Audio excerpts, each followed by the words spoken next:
গায়ের নাম ধানবিল। ছোট্ট একটা গ্রাম, চারদিক সবুজ ধান খেতে ঘেরা।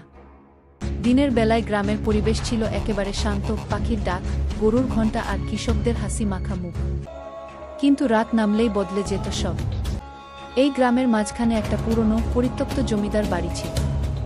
লোকে বলে অনেক বছর আগে সেই বাড়ির জমিদার নাকি হঠাৎ করে উধাও হয়ে যান। কেউ বলে তিনি আত্মহত্যা করেছিলেন, কেউ বলে রাতে তাকে কেউ টেনে নিয়ে গিয়েছিল অজানায়।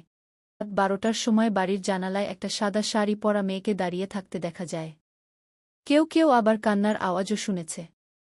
একদিন গ্রামের এক তরুণ, না সে কিছুতেই বিশ্বাস করে না। গ্রামের এই কাহিনী শুনে সে হাসতে হাসতে বলল, ভূত বলে কিছু নেই, সব মনগড়া কথাই। রাহুল ঠিক করল সে রাতটা জমিদার বাড়িতে কাটাবে। গ্রামের লোকজন তাকে অনেক বোঝাল, কিন্তু সে শোনে না।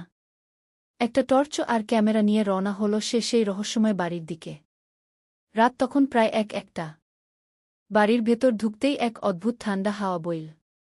দেয়ালের ধারে পুরনো ছবি, ধুলি জমে থাকা আসবাব, আর ছাদের কোণে ঝুলতে থাকা বাদুর, সব মিলিয়ে একটা গা ছমছমে পরিবেশ। হঠাৎ করেই টর্চ নিভে গেল।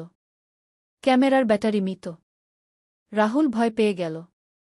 হঠাৎ করেই শুনতে পেল কারো নিঃশ্বাস ফেলার শব্দ খুব কাছে। সে ঘুরে দাঁড়াতেই দেখতে পেল এক সাদা শাড়ি পরা নারী দরজার ধারে দাঁড়িয়ে, চোখে যেন 1000 বছরের কষ্ট। রাহুল চিৎকার করে উঠল, কিন্তু গলা দিয়ে শব্দ বের হল না।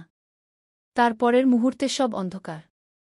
পরদিন সকালে লোকজন জমিদার বাড়ির সামনে রাহুলকে অজ্ঞান অবস্থায় খুঁজে পেল। তার মুখ ছিল ভয়ে থরথর করে কাঁপা, আর চোখে তাকানোর শক্তিও ছিল না।